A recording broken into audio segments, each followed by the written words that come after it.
Lo que les estaba manifestando hace un ratito en lo que vendría a ser justamente la relación según compartimientos, ¿verdad? Y la composición de los líquidos corporales, los ingresos y los egresos, las pérdidas. Muy importante, ¿no? Cómo al final van a contribuir en cada uno de estos compartimientos. Y es importante también que aquí entre a tallar la membrana celular, porque no todos los solutos de repente van a tener la capacidad de poder atravesar la membrana. Eso es muy importante. Es importante que ustedes reconozcan quiénes son los que van a tener la capacidad de poder atravesarla. Y justamente son los que no van a estar ionizados. Los solutos que no están ionizados son liposolubles. Y al ser liposolubles, justamente tienen esa característica que es pueden atravesar membrana. Versus los que se llegan a ionizar porque al ionizarse son hidrosolubles. Entonces no van a atravesar membrana y básicamente van a contribuir a la excreción. Es importante. Aquí en la mnemotecnia están charge y uncharge, charge cargado y uncharge no cargado, ¿verdad? Los que están cargados, los que están ionizados, justamente van a ser hidrosolubles, los que no están cargados van a ser liposolubles. Y recuerden, porque eso es muy importante hasta para fármacos, ¿no? En el principio asociado a membrana celular. Atraviesan membrana y estos se van a excretar. Obviamente que para poder yo favorecer en una primera instancia en el proceso de filtración lo que sería el hecho del filtrado, la filtración no tiene nada que ver con que esté cargado o no esté cargado, por si acaso, ¿ah? Por si acaso, porque en los pasos del proceso de la formación de la orina, el primer paso es la filtración. Y la filtración se va a dar de todos, obviamente, al menos que estén unidos a proteínas y en relación a la carga. Pero si no lo estuviesen, estén cargados o no cargados, se van a poder filtrar. La diferencia va a estar en que los que sean no ionizados, al final van a poder reabsorberse. Es importante. Al final entonces no contribuirían con la excreción, porque se van a reabsorber. ¿Sí?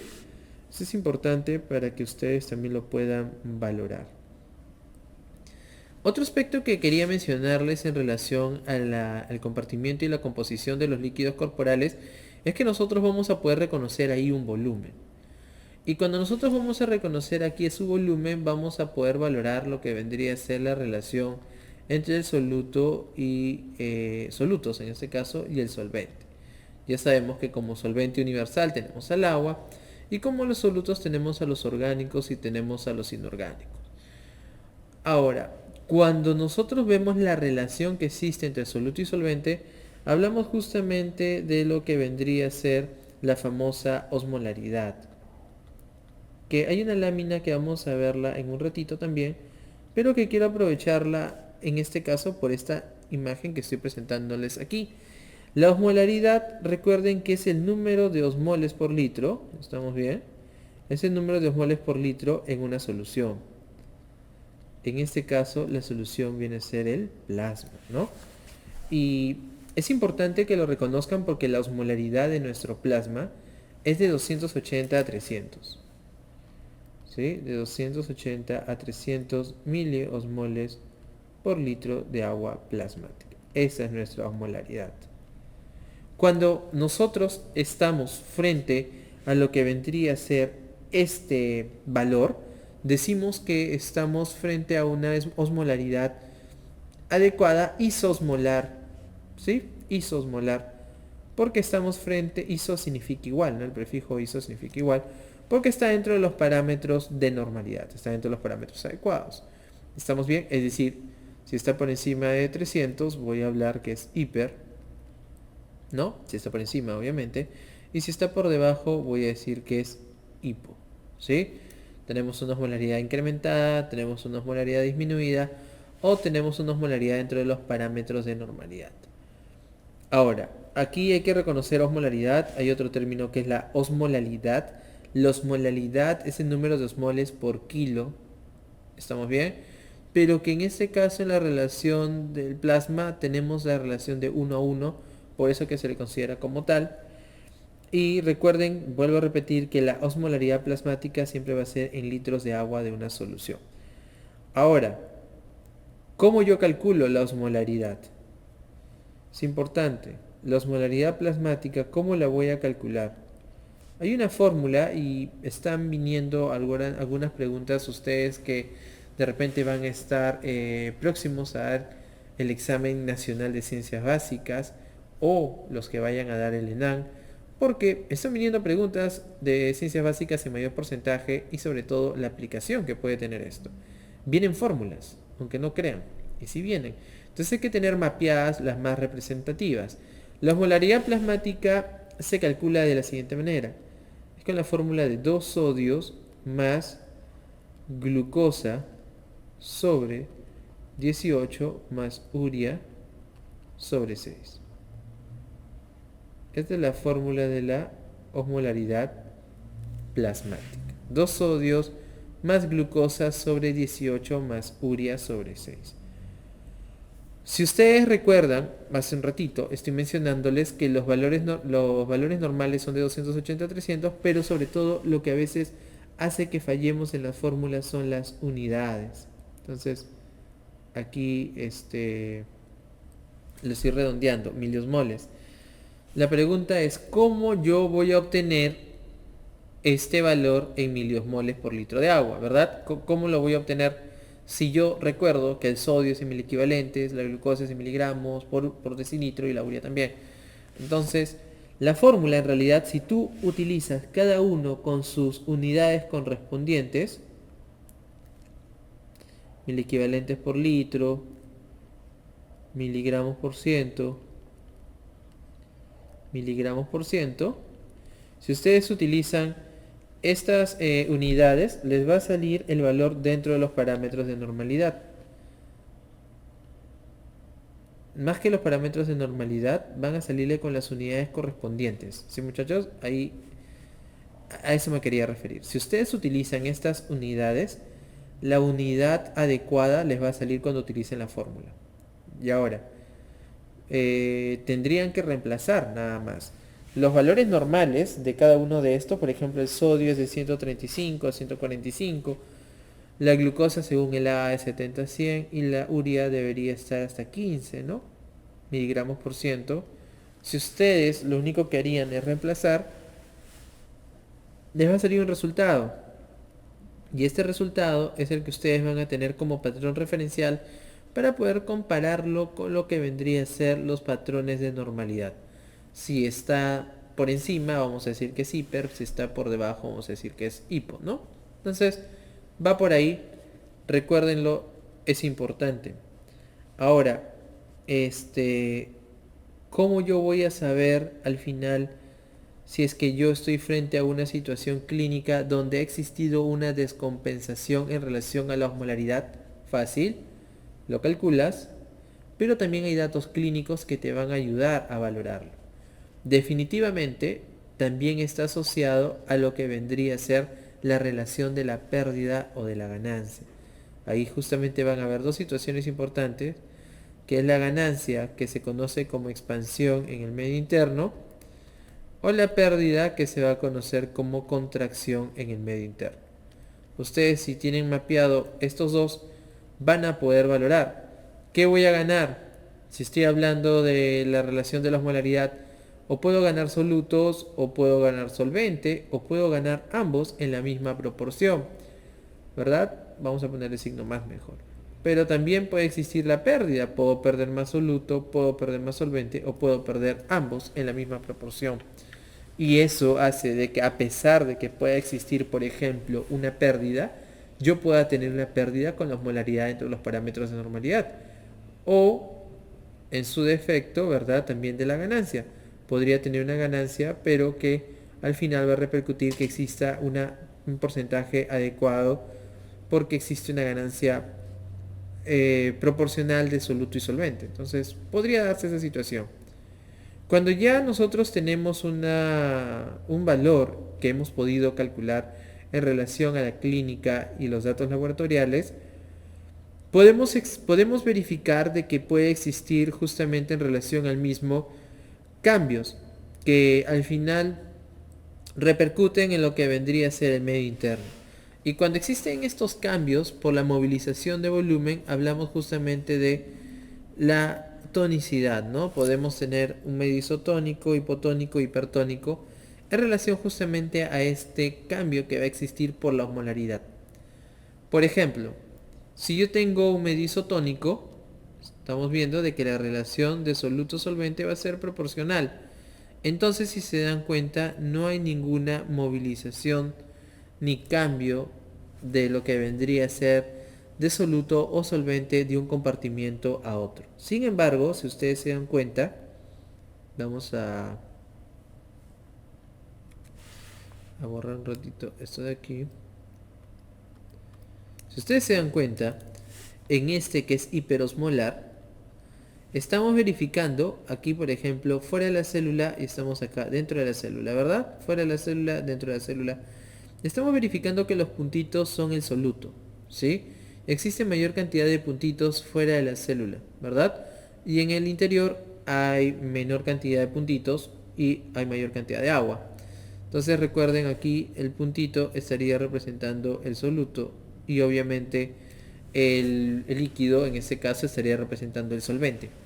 Si nosotros tenemos más soluto, ¿verdad? Va a estar más concentrado. Entonces, eso es lo que quiere representar en el compartimiento extracelular, donde podemos observar de que existe mayor cantidad de soluto y menor cantidad de solvente, versus el intra, donde vemos que hay mayor cantidad de solvente, pero menor cantidad de soluto. Si ustedes tienen en consideración eso, entonces van a poder entender de que cuando existe un cambio de proporción entre soluto y solvente, se va a dar un fenómeno que se conoce como ósmosis. ¿Sí? Este fenómeno es un proceso de difusión. Es un proceso de difusión simple. ¿Por qué es importante que lo sepan con su correcto nombre? Porque esto es un tipo de transporte. Y es un tipo de transporte pasivo. ¿Por qué? Porque no necesita energía. Cuando nosotros en un ratito veamos los tipos de transporte, vamos a verificar que existen los transportes pasivos y los activos. Los pasivos son aquellos que no van a necesitar energía y el activo sí va a necesitar energía. En este caso estamos hablando de un fenómeno de difusión donde no hay gasto de energía. Lo único que va a suceder es que en relación a la proporción del soluto y solvente va a existir un cambio de en este caso un proceso de difusión. ¿De qué? Un proceso de difusión de solvente. Si se dan cuenta, el solvente, disculpen, el solvente está dirigiéndose del lugar donde está menos concentrado hacia una región donde está más concentrada, ¿verdad? Este es un proceso de difusión. Donde existe mayor cantidad de solvente, está menos concentrado, obviamente, ¿verdad? Es como que agarras tu tacita, coges lo que vendría a ser agua, lo llenas de agua y le pones solamente una cucharita de azúcar, ¿no? Entonces se va a diluir totalmente, ¿sí? Pero ¿qué pasa si más bien la taza la tienes vacía y le colocas 3 cucharas de azúcar y le pones solamente 10 centímetros cúbicos de agua, ¿no? Sí, ya 15 si quieres, una cuchara de sopa llena de agua, es decir, casi nada, ¿no? ¿Cómo va a estar? Totalmente concentrado. Entonces, en el proceso de difusión, en la taza A versus la taza B, la taza A donde existe mayor cantidad de agua, el agua va a ir hacia donde existe justamente mayor cantidad de soluto. ¿Con qué finalidad se va a dar ese fenómeno de justamente movilización de solvente de un lugar a otro? Con la finalidad de que se pueda justamente generar un efecto de dilución en el otro compartimiento. Cuando se da este fenómeno, ¿verdad? En el medio interno, nosotros lo nombramos como fenómeno de crenación. Ustedes lo habrán visto, estoy seguro que en biología, cuando ven el tema de fragilidad de membrana en los glóbulos rojos, pueden verificar justamente que, no sé si se acuerdan de ese experimento, sacaban una muestrita, centrifugaban la sangre y a partir del mismo previamente exponían lo que vendría a ser la sangre a diferentes concentraciones de cloruro de sodio para que pudieran verificar si es que al final, al verse expuesto a diferentes concentraciones, el medio cambiaba y esto repercutía sobre la fragilidad de la membrana. Por ejemplo, si veíamos que un medio era hiperosmolar, al final se da un fenómeno que se conoce como crenación, deshidratación. Las células justamente ahí van a deshidratarse con la finalidad de poder justamente generar o captar lo que vendría a ser el proceso de ósmosis y se genera un efecto dilutor ahí, ¿no? Crenas, si un medio es hiper respecto al otro. Jala agua, el agua va, ¿verdad? Versus el hipo, que es lo opuesto. En el hiposmolar, en el hipotónico, si se dan cuenta, hay mayor cantidad de solvente. ¿Sí o no? Miren, hay mayor cantidad de solvente. Hay menor cantidad de soluto. ¿Y qué está pasando con el agua? El agua ahora está dirigiéndose en sentido contrario, ¿no? Donde existe mayor concentración de solvente, va a dirigirse al que no tiene mucho. ¿Y cuál es la implicancia que podría darse aquí? El incremento de la turgencia y en relación a la fragilidad de la membrana se puede, miren, lisar, comprometer, destruir. Por eso, si ustedes recuerdan, cuando hicieron este experimento, yo me imagino, verificaban que los glóbulos rojos se lisaban. ¿Sí? Justamente ¿por qué? Porque podían observar que donde existía mayor cantidad de solvente, se ha dirigido a donde había menos y de esta forma se ha generado lo que vendría a ser el proceso de lisis, ¿no? ¿Estamos bien? Importante. Entonces, otros términos que de repente también deben de reconocer, ya hemos hablado que lo que es ósmosis es el proceso de difusión de un solvente de una región de menor concentración hacia donde existe una mayor concentración. Otro término que tienes que recordar son los osmoles. ¿Qué es un osmol? Son las partículas de una sustancia, ¿sí?, que ejercen al final, ¿estamos bien?, ósmosis. Los osmoles son los que ejercen ósmosis. ¿Estamos bien? Sobre todo cuando los vemos que estén diluidas en un espacio. Luego de ahí, cuando valoramos un osmol en relación a una sustancia ya en particular, vamos a valorar aquí su peso molecular. Es el peso molecular de una sustancia osmóticamente activa. Ese es un osmol. Y el miliosmol es la representación de la milésima parte de un osmol. Nosotros podemos aprender a calcular la osmolaridad, ¿no?